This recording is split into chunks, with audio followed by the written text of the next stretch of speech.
Students, next topic is modes of heat transfer. The methods by which heat is transferred from one region to another are called modes of heat transfer. ऐसे methods जिसमें heat transfer कर जाती है एक region से दूसरे region में उसको बोलते हैं modes of heat transfer. हमारे पास 3 modes हैं transfer heat के. First is conduction, next is convection and last is radiation. Firstly, we will discuss conduction of heat. Conduction is the primary mode of heat transfer in solids. Solids में जो heat transfer होती है उसका first ही mode है conduction. For conduction to takes place two bodies should be in conduct.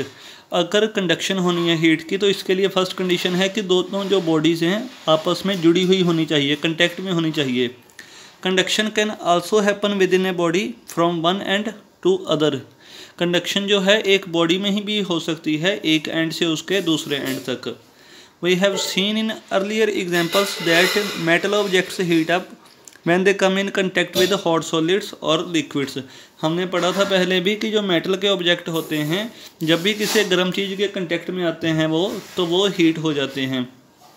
For example, A stainless steel spoon becomes hot when left in hot liquid. जो spoon होता है स्टील का बना हुआ, अगर उसको गर्म पानी में रखें या गर्म चीज़ में रखें तो वो गर्म होना शुरू हो जाता है. How do you think this happens. आपके अकॉर्डिंग ऐसा क्यों होता है? The heat from the hot liquid is transfer to the spoon and is then connected to the edge of spoon. Hot liquid से जो हीट है वो ट्रांसफ़र हो जाती है स्पून में और फिर स्पून के एज तक पहुंच जाती है. हाउ डज द कंडक्शन अकर. ये प्रोसेस अंदर होता कैसे है ये इस पैराग्राफ में है. To understand how conduction occur we need to understand that matter which may be solid, liquid or gas is made up of tiny particles called molecules. अगर कंडक्शन को समझना है तो हमें पहले ये जानना होगा कि जो भी मैटर है चाहे सॉलिड हो, लिक्विड हो या गैस हो, वो छोटे छोटे पार्टिकल से मिलकर बना होता है जिसको बोलते हैं molecules. These molecules are never still. ये जो मॉलिक्यूल्स हैं ये रुके नहीं रहते कभी भी. They are in constant motion. ये हमेशा मोशन में रहते हैं. Molecules in a solid are tightly packed are unable to move around. जो सॉलिड होगा इसमें जो मॉलिक्यूल होंगे ये टाइटली पैक्ड होंगे और मूव नहीं कर सकते, एक जगह से दूसरी जगह तक नहीं जा सकते. However they vibrate around a fix point. पर वो क्या करते हैं, एक पॉइंट के अराउंड वाइब्रेट करते रहते हैं. वो एक पॉइंट के अराउंड वाइब्रेट करते रहते हैं. Let us take an example of a solid rod being heated at one end by a candle flame. इसमें इन्होंने एक एग्जांपल ली है कि एक आयरन की रोड है, सॉलिड रोड है, जिसको कैंडल फ्लेम के साथ हम हीट कर रहे हैं. Heat causes the particles to vibrate faster at the end of the rod in contact with the flame. जो हीट होगी इससे क्या होगा, पार्टिकल्स वाइब्रेट करने लग जाएंगे जो फ्लेम के पास होंगे. These particles bump with each other and transfer energy to the neighboring slow moving particles which are further away from the flame. ये जो पार्टिकल्स होंगे एक दूसरे के साथ टकराएंगे और अपनी जो एनर्जी है अपने साथ वाले पार्टिकल को दे देंगे जो थोड़ी धीरे मूव कर रहा होगा. The neighboring particles start vibrating faster. जो नेबर के पास पार्टिकल्स होंगे वो भी फिर फास्टली मूव करने लग जाएंगे. And in turn passes on energy to their neighbours on the other side. और जो उनके पास वाले नेबर्स होंगे उनको एनर्जी सप्लाई करने लग जाएंगे. In this way the heat energy get transferred from one particle to another. इसी तरह जो एनर्जी है एक पार्टिकल से दूसरी पार्टिकल तक ट्रांसफ़र होती जाती है. It should be noted that each vibrating particle remains in its original position. ये अब ध्यान रखने वाली बात है कि जो भी पार्टिकल वाइब्रेट कर रहा है वो एक फिक्स्ड पॉइंट के अराउंड ही वाइब्रेट कर रहा है. This form of heat transfer by actual physical contact is called conduction. जिसमें एक्चुअल में फिजिकल कंटैक्ट या एक्चुअल में चीज़ें जुड़ी हुई होती हैं उनमें जो हीट ट्रांसफ़र होती है उसी को बोलते हैं conduction. It occurs by the collision of neighbouring particles of the body. जब साथ वाले पार्टिकल्स मूव करते हैं तभी ये प्रोसेस पॉसिबल होता है. जैसे फिर से बता देता हूँ कंडक्शन में क्या था. फर्स्टली जो हीट है इसको पास होगी, ये फास्टली मूव करने लग जाएगा, फिर वो एनर्जी नेक्स्ट को ट्रांसफ़र कर देगा, नेक्स्ट भी ऐसे ही मूव करने लग जाएगा, वो नेक्स्ट को अपनी एनर्जी दे देगा, ऐसे ही लास्ट तक एनर्जी चली जाएगी और लास्ट तक जो पार्टिकल्स होंगे वो वाइब्रेट करने लग जाएंगे और हीट एनर्जी लास्ट तक पहुंच जाएगी। ऐसे ही जो हीट एनर्जी है, अगर स्पून को आप एक एंड हीट करो तो दूसरे एंड तक अपने आप ही गर्म होना शुरू हो जाता है, वो भी इसी प्रोसेस से होता है। Next is to further understand how conduction takes place in materials, let's go deeper into the structure of the atoms and molecules that make up of metals। फिर metals के केस में हम फर्दर अगर deeper जाएं तो atoms और molecules के बारे में पढ़ेंगे हम। We know that molecules of any substances are made up of tiny particles called atoms। जो मॉलिक्यूल्स होते हैं वो छोटे पार्टिकल से बने होते हैं जिनको बोलते हैं atoms. Each atom is further made up of nucleus and one or several electrons। जो फिर हर एक एटम है वो न्यूक्लियस से बना होता है और उसमें एक या काफ़ी सारे इलेक्ट्रॉन्स हो सकते हैं। A nucleus is positively charged. जो न्यूक्लियस होगा उस पर पॉजिटिव चार्ज होगा, while electrons are negatively charge, और जो इलेक्ट्रॉन्स होंगे उन पर नेगेटिव चार्ज होगा। In a metal, the nucleus of the atoms are firmly held in a position and cannot move around freely, though they can vibrate in their position। जो metal में nucleus होता है वो अपनी पोजीशन पे fixed होता है और फ्रीली मूव नहीं कर सकता, पर वो अपनी पोजीशन के अराउंड वाइब्रेट कर सकता है।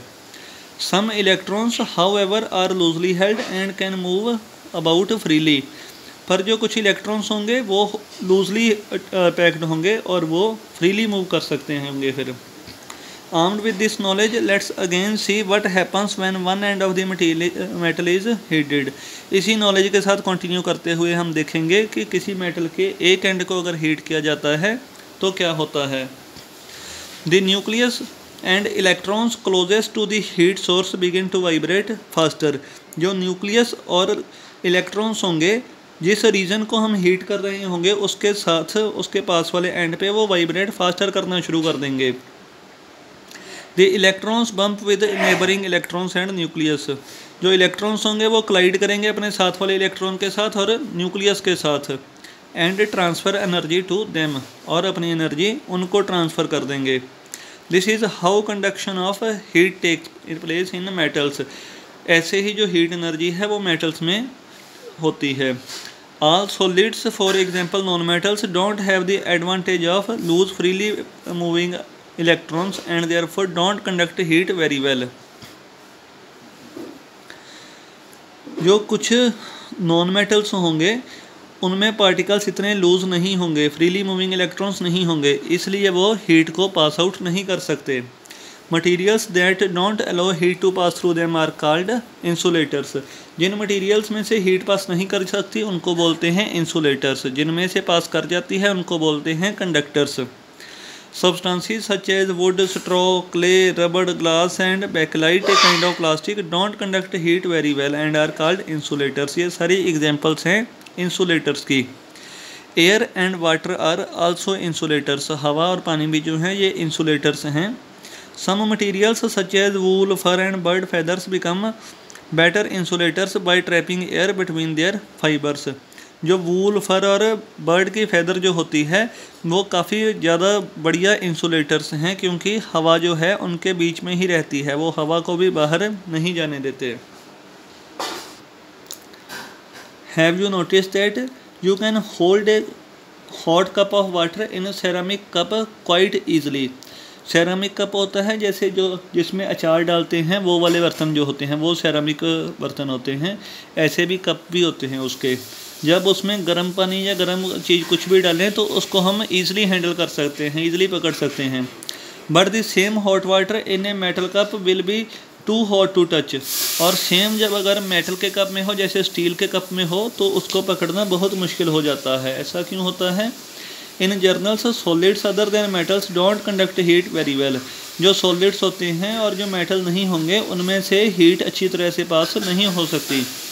We have to understand that for us to feel the temperature of the hot water heat energy has to flow from the hot water through the material of the cup to our hand. जब हमें temperature feel होगा hot water का, तब होता क्या है, जो heat energy होगी पानी से वो हमारे हैंड तक आएगी मटेरियल के थ्रू। जो कप जिसका बना होगा उस मटेरियल के थ्रू हमारे हैंड तक आएगी। जैसे अगर स्टील के कप में पानी हम डालते हैं तो स्टील से ही हमारे हैंड में उसकी स्टीम आती है, उसका जो हीट है वो आएगी। Since metals are good conductors of heat, heat flows very quickly.